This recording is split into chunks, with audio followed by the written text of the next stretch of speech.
just downloaded all my academic stuff that I wanted to keep. I got the email from the IT people like, we're shutting your account down now that you graduated. We've just been informed.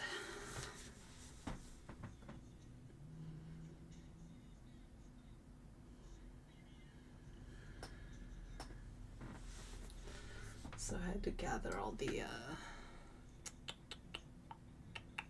the primary sources from my educational journey that I could recoup. I lost my original gather basket folder in the great catastrophes of this year's digital slice and dice. So I had to reconstruct it based on what was left on my drive and stuff, emails.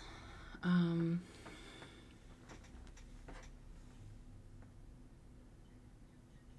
hope that courtesy continues to be extended to students because it's very useful.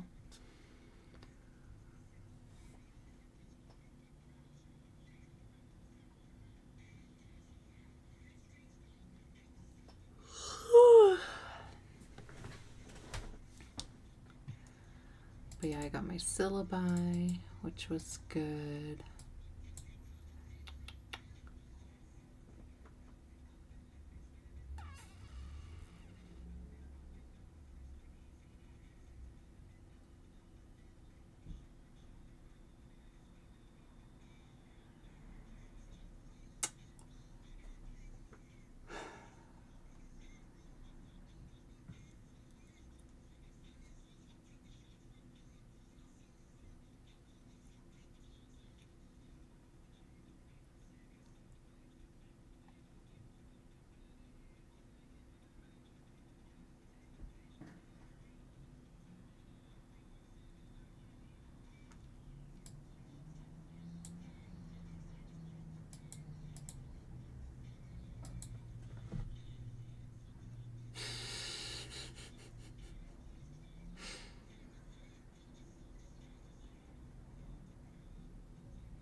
I forgot how hard my Asian philosophy teacher went. She was wild. She had like references upon references upon references for everything.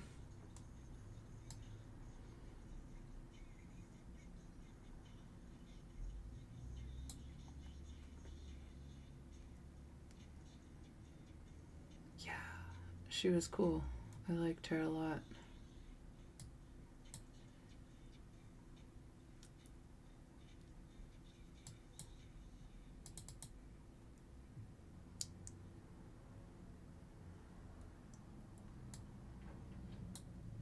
To be an academic, a subject area expert. Oh, wow. I really wanted to.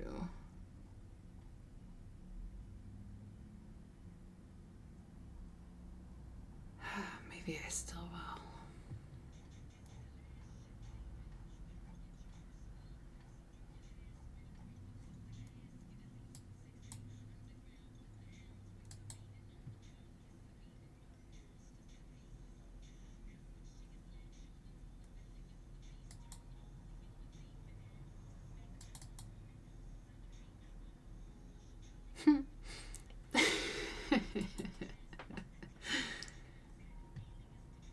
The two things that ended up in the folder for study guides was advanced, oh no, what was that? Evo Psych? Oh, Ab Psych. Abnormal Psych and Art are the ones with the study guides.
Hmm.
understand me if you verse on me part. Girls like us are run to the core.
Um,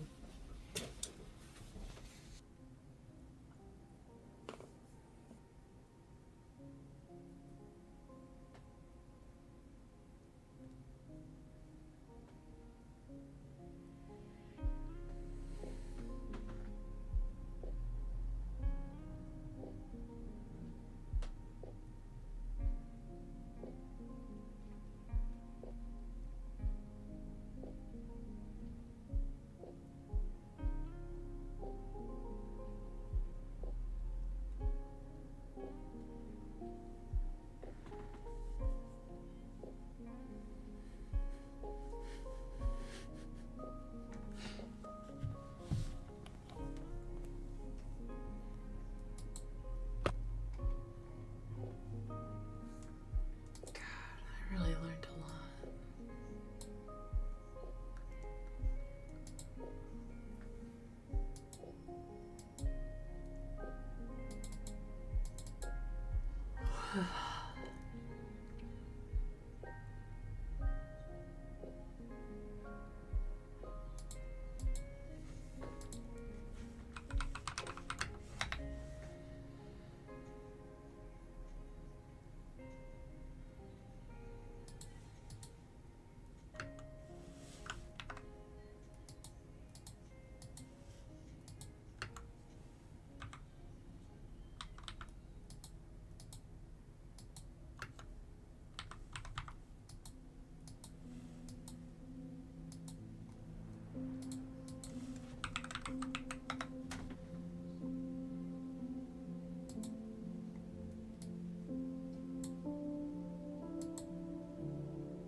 I was always ambitious with my education in the sense that in my early days I would have rather have just been reading books, and my teachers were like, you know what, that's not an awful thing to see.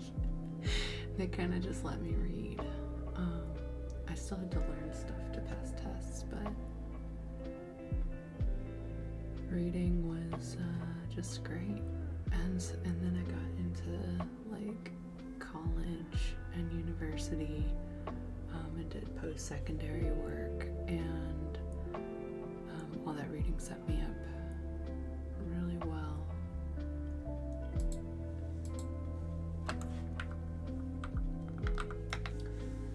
But I realized very quickly in the like 30 different community colleges I went to that I needed to have some kind of parallel project going on to my academic work, like some kind of artistic or imagination heavy thing. And in high school it was just books, but in community college it became art because I had to start synergizing the information I was getting and like putting it into use practically, like in a practical manner. That's what was so interesting about Warren Tech, which is a technical college that opened up near my school right as I was starting to think about college. Warren Tech was probably one of the first ones that hit my consciousness at the time.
It was a 487.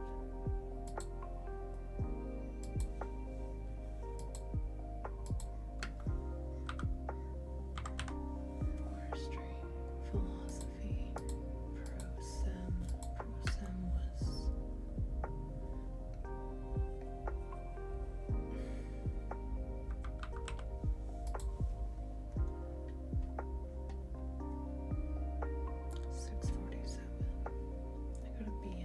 I deserved the B that I got in that. I probably deserved more like a C, but...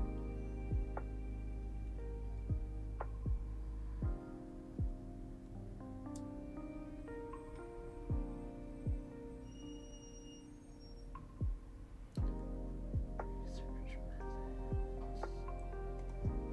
But I'm probably selling myself short. 641.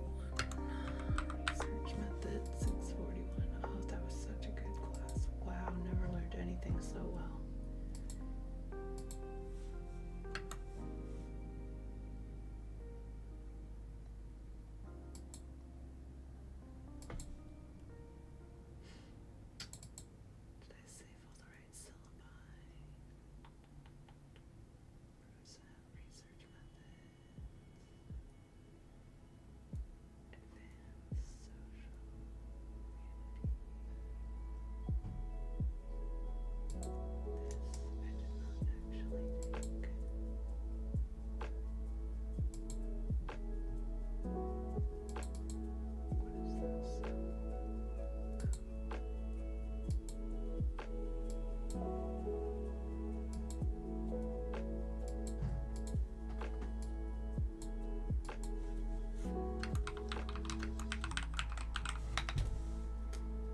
elective psych or philosophy class 309. That was amazing.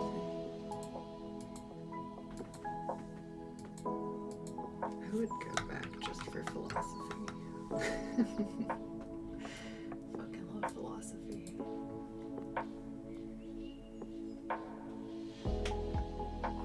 No, I would go back for native studies. No, I would go back for food. No, I would go back for forestry. No. I don't know, there's just so many good programs. The communications department really impressed me. Like just in an overall sense, after seeing poli-sci and communications and the way that they show up in wildly different environments. It was cool. It was cool to see at this school. I don't know. I guess I'm a connoisseur of schools. I've been trying to remember the name of the school in Vermont that I really like, and I can't. It's coming to me.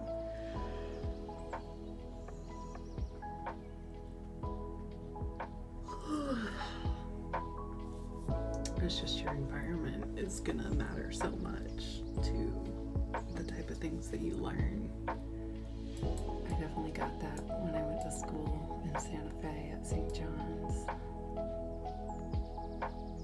That place is wild. It's so cool. What they're doing there is so cool.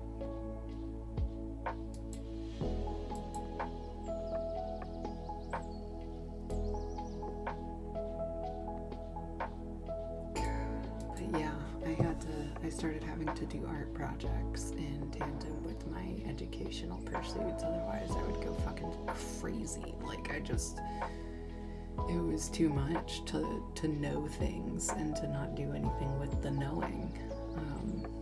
I hated it. It made me feel like just like full. And I don't know. So, when I started at Humble, I was like, okay, this is my first, university, and it's a CSU system, at the same time, so that's pretty intimidating, because CSU is one of, it's a forerunner for a lot of reasons, and here I am at the non-Birkenstock Berkeley. That's a bad way to put it. There's a lot of different reputation that this school has, but I came to it from a place of like just moving through community college systems. So, I graduated from a local community college and went there, and it happened to be in the area I lived already, so I didn't attend it for its reputation or for its philosophies or any of that. It was just conveniently located. But I was also conveniently located here, as a transplant. Something brought me out here. But God, the quality of education I got was just out of this world. It was awesome. It almost broke my spirit as an academic, really.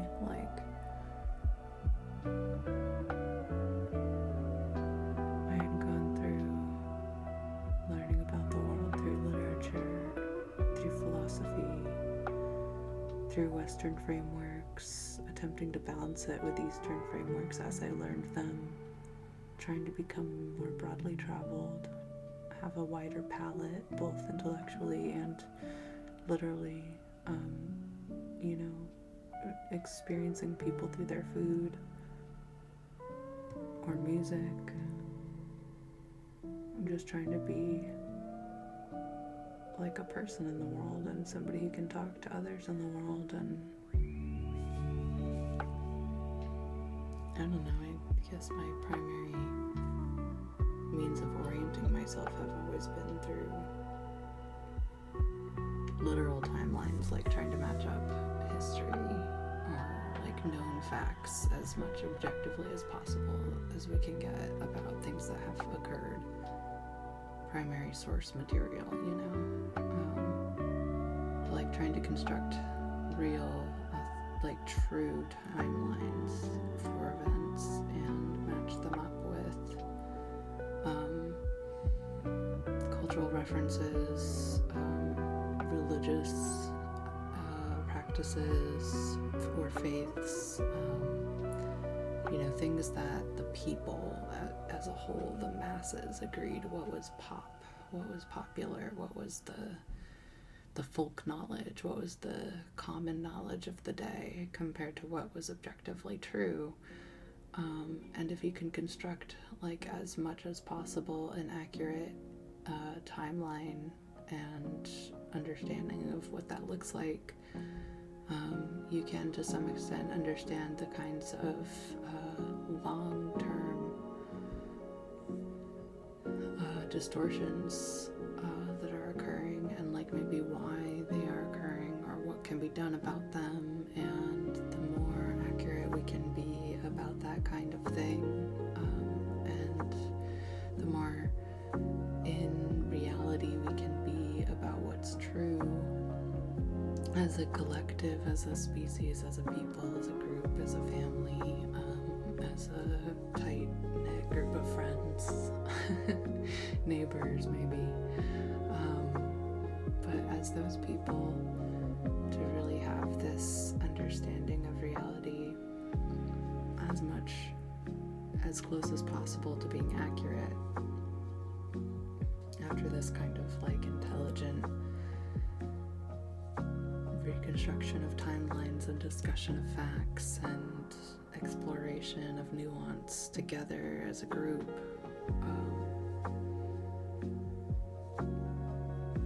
or as a science, we get closer to, self-actualization, but on a spatial level. I just assume Maslow's hierarchy of needs can be applied at a species level if you knew the right things to plug in. I just assume it can scale up the way things can scale up and down pretty easily when they're frameworks.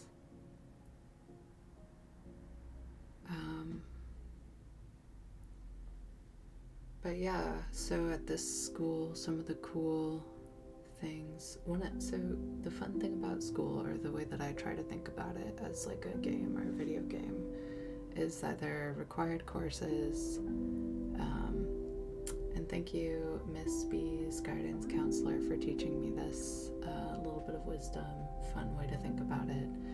But there are required courses that you just have to take for the sake of meeting the requirements, whatever that is. And if you have variability within those required courses, you should choose the one that seems most fun to you or most appealing to you. But then you also get these extracurricular courses that they do meet requirements, but there's a broader range of options, and in there, you should choose things that are either going to complement or supplement your main core classes, or you should choose things that are interesting to you. And I went with interesting to me. I was I'm sure I can do all the fun synergy of diversity on my own terms. That's kind of the exciting part about learning a diverse amount of things or perspectives, is that you can kind of amalgamate them into a new worldview and see kaleidoscopically a whole different world, and it's fun, it's cool. It's a lens, just like anything in academia can be a lens, and so you need to be conscious of what lenses you're using. You can't use kaleidoscope eyes all the time, as fun as it may be, but it is a really cool way of breaking things down, looking at things. So you get new things out of it, and then that's where you go on with additional null hypothesis significance testing, or whatever routes you're using to determine through falsifiability. But yeah, so we've got art history, Asian philosophy, community psych, evolutionary psych, forestry, philosophy for perspectives in the human social sciences. So it was looking at different perspectives throughout human social sciences, but from a philosophical class, which was exactly what I wanted. Pro-seminar, research methods, and then of course advanced social psych. So there's my 1 semester of postbaccalaureate degree. I think it was a little more than 1 semester. No, I did all the classes. All I was missing was my thesis. It was just weirdly distributed. Oh boy. Wow.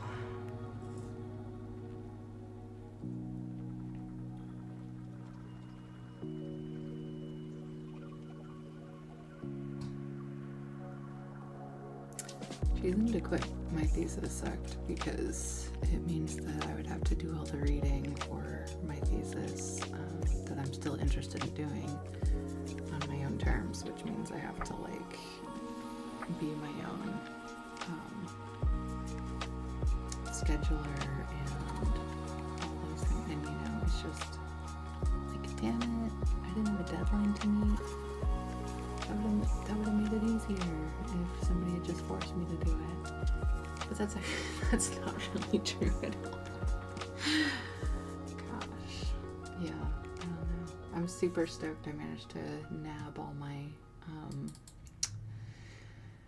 well, not all, but a lot of my references. And I think I even got an early version of my annotated bib for my thesis. So not all was lost.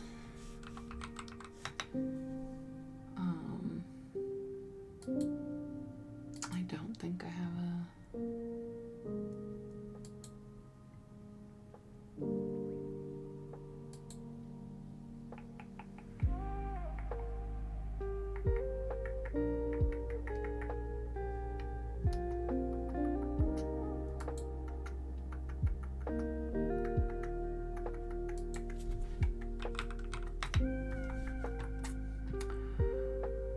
that's not the email inbox I wanted. Thank you. Okay.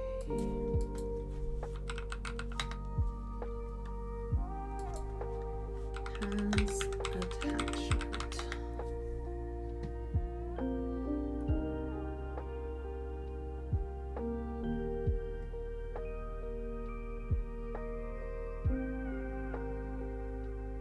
Alright, I never emailed anybody about my work ever.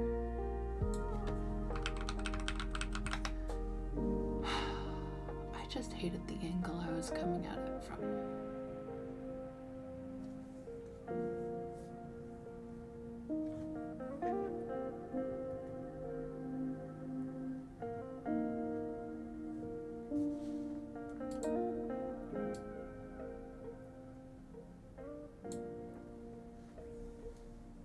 Yeah, I don't know.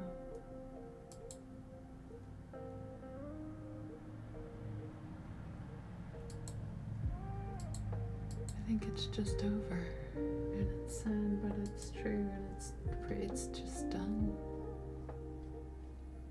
Ugh, I can't wait to read all this though, like truly, genuinely. With feeling, I can't wait to read all of this, such that I am going to put it on my drive right now.